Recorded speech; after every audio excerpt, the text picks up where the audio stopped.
Hello everyone, welcome to education point online. मैं बिट्टू कुमार आ गया हूं अपने इंजीनियरिंग सीरीज के एक और नए टॉपिक के साथ, जो कि है अपना हाइजन प्रिंसिपल। अब ये भैया हाइजन प्रिंसिपल क्या होता है, तो देखिए हाइजन प्रिंसिपल पढ़ने से पहले आपको कुछ बेसिक चीजें हमने बताई थी पहले वाली वीडियो में कि वेव फ्रंट क्या होता है। ये आपको वेव फ्रंट पता है? तो देखो भैया, मैंने इसको एग्जाम्पल से भी समझाया था। क्या समझाया था?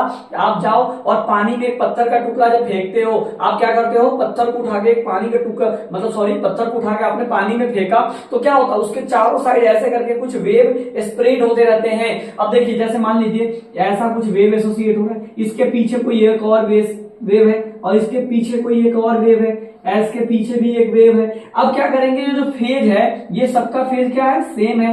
इस सेम फेज पे हम एक पॉइंट ले लेंगे और उन सभी पॉइंट को क्या करेंगे?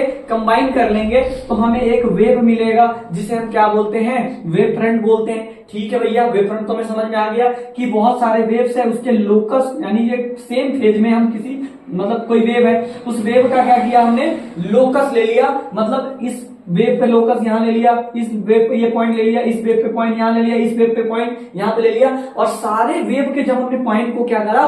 कंबाइन कर लिया, तो हमें एक वेव फ्रंट क्रिएट होके मिलता है। जो हमें एक वेव मिलता है उसे हम क्या बोलते हैं? वेव फ्रंट बोलते हैं। हमने आपको 3 तरीके का वेव फ्रंट के बारे में बताया था बहुत अच्छे तरीके से। एक स्फेरिकल वेव फ्रंट, दूसरा बताया था हमने आपको सिलेंड्रिकल वेव फ्रंट, और तीसरा बताया था आपको प्लेन वेव फ्रंट।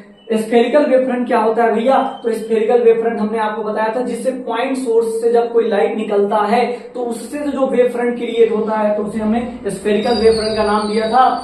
और यहाँ पे अपना एक सिलेंड्रिकल वेव फ्रंट है। सिलेंड्रिकल जैसे एक बोल सकते हैं सोर्स ऑफ लाइन है। क्या है? लाइन ऑफ सोर्स है, यानी इतना बड़ा एक लाइन ऑफ सोर्स है, इस पूरे से लाइट निकल रहा है, तो जो एक वेव क्रिएट होगा कुछ सिलेंडर की तरह होगा, तो उसे हम क्या बोलेंगे? सिलेंड्रिकल वेव फ्रंट बोलेंगे भैया। और उसके बाद हमने बताया था प्लेन वेव फ्रंट। इसमें कोई लाइट ऑफ सोर्स कहाँ होता है? तो इनफाइनाइट पे होता है। जब कोई लाइट इनफाइनाइट से अगर इंसिडेंट हो रहा है, इनफाइनाइट से आ रहा है, तो जो वेव फ्रंट क्रिएट होगा उसे हम क्या बोलेंगे?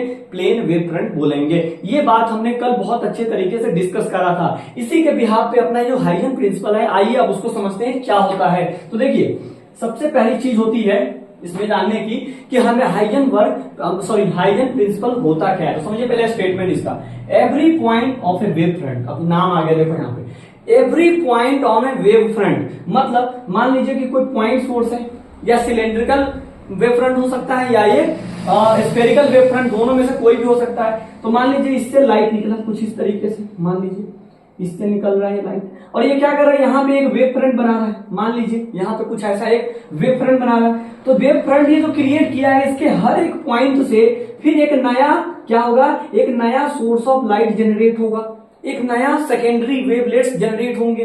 इस यहाँ पे देखो, ये हमारा एक पॉइंट ऑफ सोर्स था, इससे लाइट निकला, एक वेव फ्रंट क्रिएट हुआ। अब इसके बाद क्या होगा? ये जो अब पॉइंट सोर्स की तरफ काम करने लगेगा, और फिर इससे भी क्या होगा? एक अलग वेव क्या होगा? जनरेट होगा। इस पॉइंट से भी अलग वेव जनरेट होगा, इससे भी, इससे भी, इससे भी। इसी तरीके से हर एक पॉइंट से जो वेवलेट्स पे है, यानी वेव फ्रंट का हर एक पॉइंट क्या करेगा? एक सेकेंडरी वेवलेट्स की तरह बिहेव करेगा। फिर यहाँ पे कुछ वेव फ्रंट बनेंगे। अब इस वेव फ्रंट का भी हर एक पॉइंट फिर किसकी तरह काम करेगा? एक सेकेंडरी वेवलेट्स की तरह काम करेगा। बात समझ में आया? मतलब ये पॉइंट ऑफ सोर्स से लाइट निकलता है, एक वेव फ्रंट क्रिएट करता है, उसके बाद इस वेव फ्रंट का हर एक पॉइंट क्या करेगा? एक सेकेंडरी वेवलेट्स की तरह वर्क करेगा, उससे सेकेंडरी वेवलेट्स की तरह एक लाइट निकलेगा, तो उसे आप क्या कहते हो? Huygens principal. यही हाइजन ने बताया था अपने प्रिंसिपल में कि every point on the wave front, हर एक पॉइंट जो होगा वेव फ्रंट पर का, वो क्या करेगा? Acts as the source of secondary wavelets, यानी वो सेकेंडरी वेवलेट्स की तरह काम करेगा।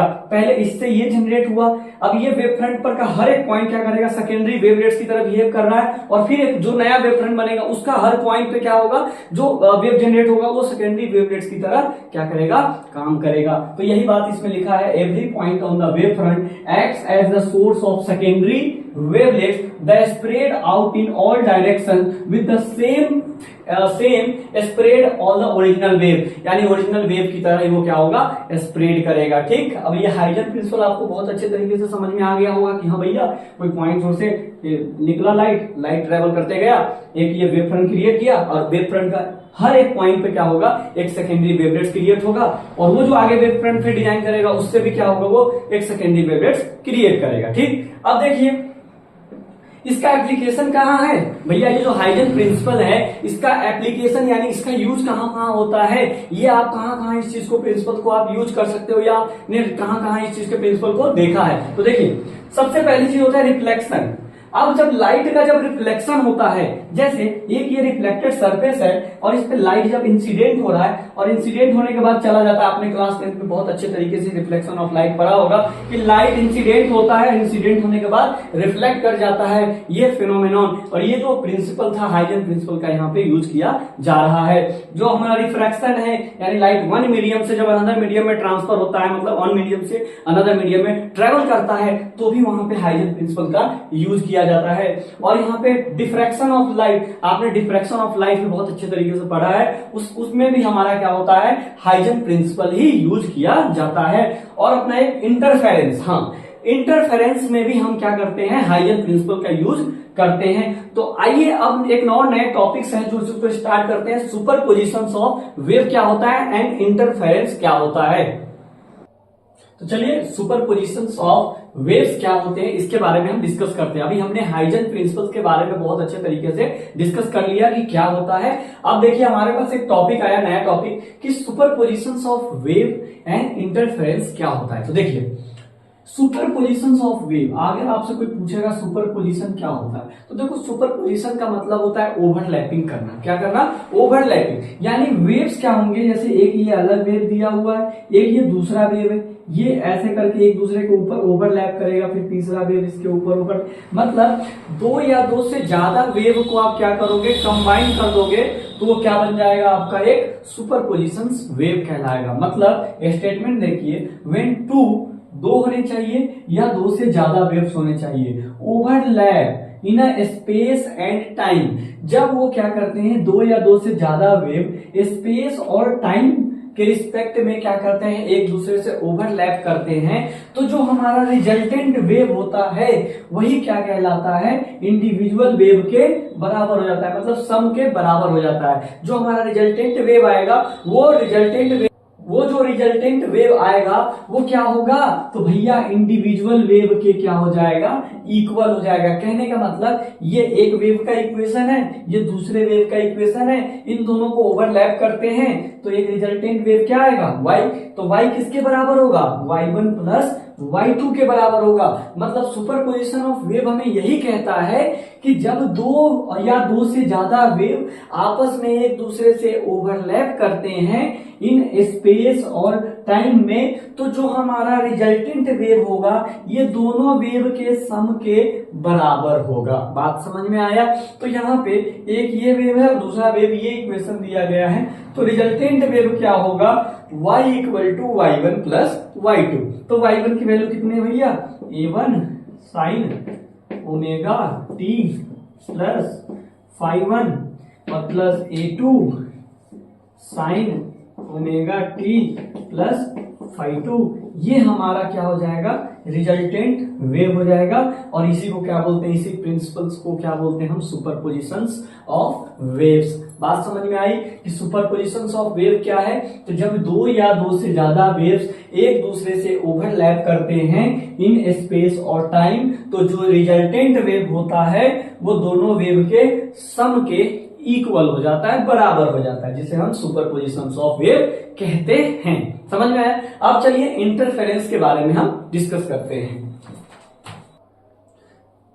तो अब अपना एक टॉपिक आ गया सुपरपोजिशंस ऑफ वेव के बाद क्या है अपना, इंटरफेरेंस ऑफ लाइट। अब ये इंटरफेरेंस ऑफ लाइट क्या होता है भैया, तो देखो सुपरपोजिशंस ऑफ वेव्स आपने क्या पढ़ा कि उसमें दो वेव्स आपस में ओवरलैप करते हैं और एक नया वेव को क्रिएट करते हैं, वो उसके इक्वल होता है, ओरिजिनल वेव के सम के इक्वल होता है। उसी तरीके से आप देखिए इंटरफेरेंस ऑफ लाइट क्या होता है, तो देखिए जब हमारा दो या दो से ज्यादा वेव, दो या दो से ज्यादा वेव यानी दो या दो से अधिक वेव, यहां पे क्या लिखा है, टू और more than two waves are combined. क्या करते हैं कि दो या दो से ज्यादा वेव दो या दो से ज्यादा वेव एक दूसरे से क्या करते हैं, कंबाइन करके एक नए पैटर्न का वेव बनाता है, एक नया वेव क्रिएट करता है, उस फेनोमेनॉन को क्या बोलते हैं भैया, इंटरफेरेंस ऑफ लाइट। समझ में आया कि इंटरफेरेंस ऑफ लाइट क्या होता है मेरे भाई। तो अगर आपसे कोई पूछता है तो द फेनोमेनॉन, ऐसा फेनोमेनन जिसमें दो या दो से ज्यादा दो या दो से ज्यादा वेव्स कंबाइन होकर एक नया वेव क्रिएट करता है, एक नए पैटर्न का वेव डिजाइन करता है, उसे हम क्या बोलते हैं, इंटरफेरेंस ऑफ लाइट कहते हैं। अब ये इंटरफेरेंस ऑफ लाइट दो तरह के होते हैं। कितने तरह के होते हैं भाई मेरे, दो तरह के होते हैं। पहला कंस्ट्रक्टिव इंटरफेरेंस और दूसरा होता है डिस्ट्रक्टिव इंटरफेरेंस। अब ये कंस्ट्रक्टिव इंटरफेरेंस क्या होता है मेरे भाई, तो जरा ध्यान से समझिए। जैसे हमने एक वेव लिया कुछ इस तरीके का, वाह भैया बहुत बढ़िया, सांप बना दिया, ठीक। अब देखो दूसरा वेव हमने लिया, ध्यान से देखना मेरे भाई, दूसरा वेव हमने लिया, थोड़ा सा अच्छा बन जा भाई, हाँ ये रहा अपना दूसरा वेव। हाँ हमने क्या किया, यहाँ पे दो वेव्स बनाए। अब देखिए ये दोनों वेव का क्रस्ट से मिल रहा है, देखो ट्रफ से मिल रहा है, फिर क्रस्ट से मिल रहा है, ट्रफ से मिल रहा है, क्रस्ट से मिल रहा है। मतलब कि इन दोनों वेव का जो फेज है वो क्या है, आपस में सेम दिखाई दे रहा है। तो जब ये वेव का जो फेज होगा वो आपस में क्या दिखाई दे रहा है, सिमिलर दिखाई दे रहा है, तो क्या होगा, ये दोनों आपस में ओवरलैप यानी आपस में मर्ज हो जाएंगे, कंबाइन हो जाएंगे, और कंबाइन होने के बाद एक नया वेव बनाएंगे, दैट इज रिजल्टेंट वेव। यहां पे रिजल्टेंट वेव। तो चलिए इसका रिजल्टेंट वेव कैसा होगा, ध्यान से देखिए।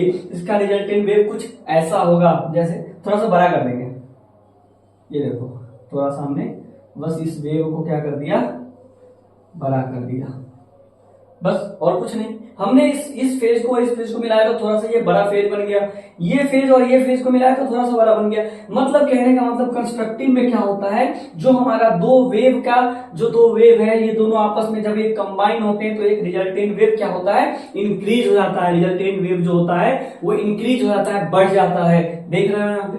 अब डिस्ट्रक्टिव क्या होता है, तो देखो ऐसे एक वेव है हमारे पास, बढ़िया बना दिया एक वेव।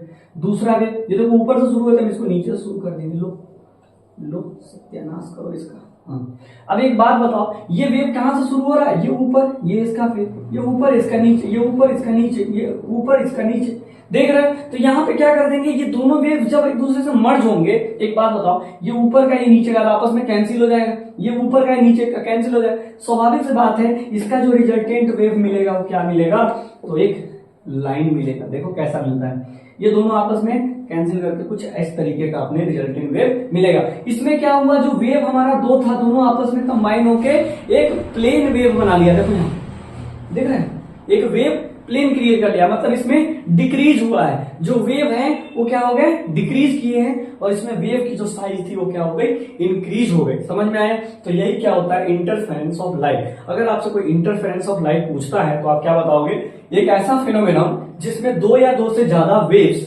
आपस में क्या होकर कंबाइन करके एक नए पैटर्न का वेव बनाता है, उसे हम इंटरफेरेंस ऑफ लाइट कहते हैं। अब ये इंटरफेरेंस ऑफ लाइट दो तरह के होते हैं, एक कंस्ट्रक्टिव और एक डिस्ट्रक्टिव। कंस्ट्रक्टिव में क्या करते हैं, जब दो वेव्स आपस में कंबाइन होते हैं तो एक नया वेव बनता है जो कि उसके साइज से थोड़ा बड़ा होता है। और डिस्ट्रक्टिव में जब दो वेव आपस में मिलते हैं तो एक जो वेव क्रिएट होता है उसकी साइज क्या होती है, डिक्रीज हो जाती है, घट जाती है, और हमें एक प्लेन वेव मिलता है। तो ये हमारा था इंटरफेरेंस ऑफ लाइट और superposition of wave and Huygens principles में हमारा ये लेक्चर। और ये लेक्चर आपको बहुत अच्छे तरीके से और ये कॉन्सेप्ट आपको बहुत अच्छे तरीके से क्लियर हो गया होगा। मिलते हैं अपने एक नेक्स्ट वीडियो में, तब तक के लिए बाय।